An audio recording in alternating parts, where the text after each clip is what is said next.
ರಾಜ್ಯದಲ್ಲಿ ಕುರಿಗಾಯಿಗಳ ಮೇಲೆ ನಿರಂತರವಾಗಿ ಹಲ್ಲೆ ಮಾಡುತ್ತಿದ್ದಾರೆ. ಸರ್ಕಾರ ಕುರಿಗಾಯಿಗಳ ರಕ್ಷಣೆಗೆ ವಿಶೇಷ ಕಾಯ್ದೆ ಜಾರಿಗೆ ತರಬೇಕು ಎಂದು ಹಾಲುಮತ ಮಹಾಸಭಾದ ರಾಜ್ಯ ಸಂಚಾಲಕ ಮಾರುತಿ ಮರಡಿ ಹೇಳಿದರು. ಬುಧವಾರ ಬೆಳಗಾವಿಯಲ್ಲಿ ಸುದ್ದಿಗೋಷ್ಠಿ ನಡೆಸಿ ಮಾತನಾಡಿದ ಅವರು, ಬಾಗಲಕೋಟೆ ಜಿಲ್ಲೆಯ ಬಾದಾಮಿ ತಾಲೂಕಿನ ಉಗಲವಾಟ ಗ್ರಾಮದಲ್ಲಿ ಕುರಿಗಾಯಿ ಯುವಕ ಶರಣಪ್ಪ ಜಮ್ಮನಕಟ್ಟಿ ಮೇಲೆ ದುಷ್ಕರ್ಮಿಗಳು ರಾಕ್ಷಸಿ ಕೃತ್ಯ ಮೆರೆದು ಕತ್ತು ಸೀಳಿ ಕೊಂದು ಹಾಕಿದ್ದಾರೆ. ಇನ್ನು ಬಾಗಲಕೋಟೆಯಲ್ಲಿ ಮಾತ್ರವಲ್ಲದೆ ರಾಜ್ಯಾದ್ಯಂತ ಕುರಿಗಾಯಿಗಳು ಸಾಕಷ್ಟು ಸಂಕಷ್ಟಗಳನ್ನು ಅನುಭವಿಸುತ್ತಿದ್ದಾರೆ. ಮಳೆ, ಗಾಳಿ, ಬಿಸಿಲನ್ನು ಲೆಕ್ಕಿಸದೆ ಊರೂರು ಸುತ್ತುವ ಅವರಿಗೆ ರಕ್ಷಣೆ ಇಲ್ಲದಂತಾಗಿದೆ ಎಂದರು. ಕುರಿಗಾಯಿ ಹತ್ಯೆ ಸೇರಿದಂತೆ ಎಲ್ಲ ಹಿಂಸಾತ್ಮಕ ಘಟನೆಗಳಿಗೆ ನಿಷ್ಪಕ್ಷಪಾತ ತನಿಖೆ ನಡೆಸಿ ಕಠಿಣ ಶಿಕ್ಷೆ ನೀಡಬೇಕು. ಪೊಲೀಸ್ ಪೆಟ್ರೋಲಿಂಗ್ ಹೆಚ್ಚಿಸಿ ಕುರಿಗಾಯಿಗಳಿಗೆ ವಿಶೇಷ ರಕ್ಷಣೆಯನ್ನು ಒದಗಿಸಬೇಕು. ಹತ್ಯೆಗೀಡಾದ ಕುಟುಂಬಕ್ಕೆ ಆರ್ಥಿಕ ಪರಿಹಾರ ಒದಗಿಸಬೇಕು. ಬಂದೂಕು ತರಬೇತಿ ನೀಡಿ ಲೈಸೆನ್ಸ್ ನೀಡುವ ಪ್ರಕ್ರಿಯೆ ಸರಳೀಕೃತಗೊಳಿಸಬೇಕು ಎಂದರು. ಇನ್ನು ಇಂತಹ ಬರ್ಬರ ಹತ್ಯೆಗಳು ಭಯವನ್ನು ಉಂಟು ಮಾಡುತ್ತಿವೆ. ಜೀವ ರಕ್ಷಣೆ ಮಾಡಬೇಕಾದದ್ದು ಸರ್ಕಾರದ ಕರ್ತವ್ಯ. ಸ್ಥಳೀಯ ಪೊಲೀಸರು ಸೌಹಾರ್ದತೆಯಿಂದ, ಸ್ಥಳೀಯ ಆಡಳಿತದ ಸಹಕಾರದಿಂದ ಕುರಿಗಾರರಿಗೆ ಆತ್ಮಸ್ಥೈರ್ಯ ತುಂಬುವಂತಹ ಪ್ರಾಮಾಣಿಕ ಕೆಲಸವಾಗಬೇಕಿದೆ ಎಂದು ಮಾನ್ಯ ಮುಖ್ಯಮಂತ್ರಿಗಳು ನಿರ್ಲಕ್ಷ್ಯ ಮಾಡದೆ ಪ್ರತಿಯೊಂದು ಜಿಲ್ಲಾಧಿಕಾರಿಗಳು, ಜಿಲ್ಲಾ ಪೊಲೀಸ್ ವರಿಷ್ಠಾಧಿಕಾರಿಗಳಿಗೆ ಆದೇಶವನ್ನು ನೀಡಬೇಕು ಎಂದು ಒತ್ತಾಯಿಸಿದರು. ಸುದ್ದಿಗೋಷ್ಠಿಯಲ್ಲಿ ಶಂಕರ್ ಹೆಗಡೆ ಇದ್ದರು.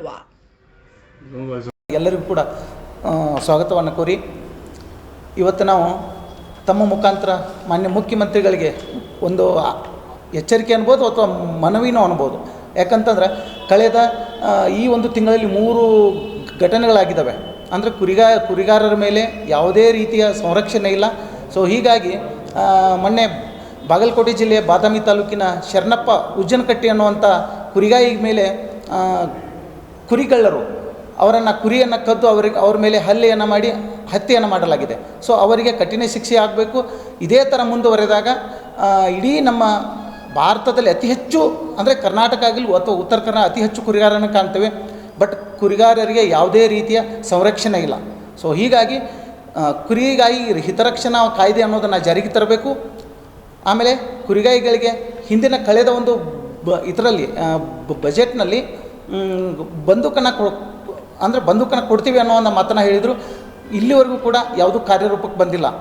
ಇನ್ನೊಂದು ಕುರಿಗಾಯಿಗಳು ಒಂದು ಜಿಲ್ಲೆಯಿಂದ ಇನ್ನೊಂದು ಜಿಲ್ಲೆಗೆ ಹೋಗ್ಬೇಕಂತಂದರೆ ಬಂದೂಕನ್ನು ಹೋಗೋ ಆಗಿಲ್ಲ. ಸೊ ಅವರಿಗೆ ಅದೇ ಪ್ರತ್ಯೇಕವಾದ ಒಂದು ಕಾಯ್ದೆಯನ್ನು ಮಾಡಿ ಅವರಿಗೆ ಪರಿಪೂರ್ಣ ಸಂರಕ್ಷಣೆಯನ್ನು ಕೊಡಬೇಕು. ಜೊತೆಗೆ ಅರಣ್ಯದಲ್ಲೂ ಕೂಡ ಇವತ್ತು ಕುರಿಗಳನ್ನ ಮೇಯಿಸ್ಲಿಕ್ಕೆ ಬಿಡ್ತಾ ಇಲ್ಲ. ಸೊ ಅದು ಕೂಡ ಒಂದು ನಮಗೆ ಅವಕಾಶ ಮಾಡಿಕೊಡಬೇಕು. ಜೊತೆಗೆ ಇವತ್ತೇನು ಹತ್ಯೆಯನ್ನು ಮಾಡಿದ ಆರೋಪಿಗಳಿಗೆ ಕಠಿಣ ಶಿಕ್ಷೆ ಆಗಲೇಬೇಕು. ಇಲ್ಲ ಅಂತಂದ್ರೆ ಇಡೀ ಕರ್ನಾಟಕದಾದ್ಯಂತ ಹಾಲುಮತ ಸಭಾ ಆಗಿರ್ಬೋದು, ಈ ಕುರುಬರ ಎಲ್ಲ ಸಂಘಟನೆಗಳು ಒಕ್ಕಟ್ಟಾಗಿ ಇಡೀ ಸರ್ಕಾರ ವಿರುದ್ಧ ನಾವು ಎಚ್ಚರಿಕೆ ಕರೆಗಂಟೆನ ಕೊಡ್ತೇವೆ ಅಂತೇಳಿ ಈ ಒಂದು ಇದ್ರ ಮೂಲಕ ತಮಗೆ ತಿಳಿಸ್ತೇವೆ. ಜೊತೆಗೆ ಈ ಒಂದು ವಿಷಯವನ್ನು ಮಾನ್ಯ ಮುಖ್ಯಮಂತ್ರಿಗಳಿಗೆ ಒಯ್ಯೋ ತನಕ ತಾವುಗಳು ನಮ್ಗೆ ಸಹಕಾರ ನೀಡಿರಿ ಅಂತೇಳಿ ನಾನು 2 ಮಾತಿಗೆ ವಿರಾಮ ಹೇಳ್ತೇನೆ. ನಮಸ್ತೆ.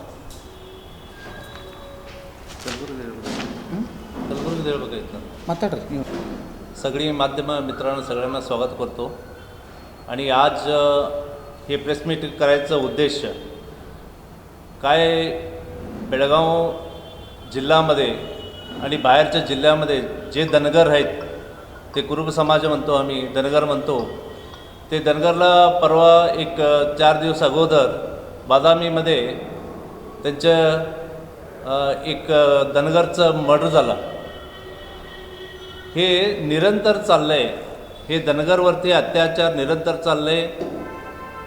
कुठं बी धनगर जातात तिकडं अन्याय होत असते. ते प्रमाण कमी करावं हे आम्ही आज बेळगाव जिल्ह्यामध्ये हे प्रेस मीट करून आम्ही मुख्यमंत्रीला हे मनवी देतो.